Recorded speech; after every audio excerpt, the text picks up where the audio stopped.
Welcome to the Genius Factory. Enjoy the video. In this video, I will explain how to play Left 4 Dead 2 with mods.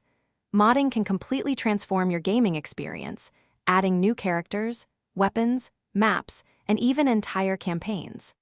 This guide will walk you through everything you need to know, from finding the best custom content to installing it correctly and troubleshooting any issues that might arise. Get ready to enhance your zombie-slaying adventures with just a few simple steps, making your game feel fresh and exciting. Finding the right mods is the first step to customizing your game. The Steam Workshop is incredibly user-friendly, offering thousands of community-created items that install with a single click. For more unique or complex modifications, like custom campaigns, you might explore dedicated Left 4 Dead 2 modding websites.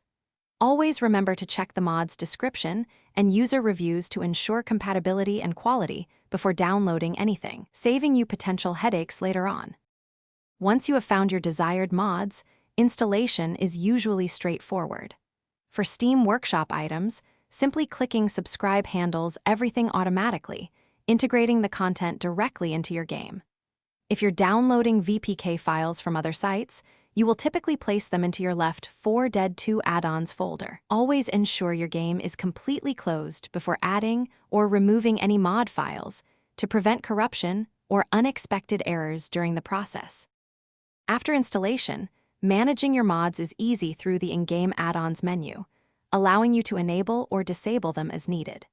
If you encounter any problems, like crashes or graphical glitches, try disabling recently added mods one by one to pinpoint the culprit.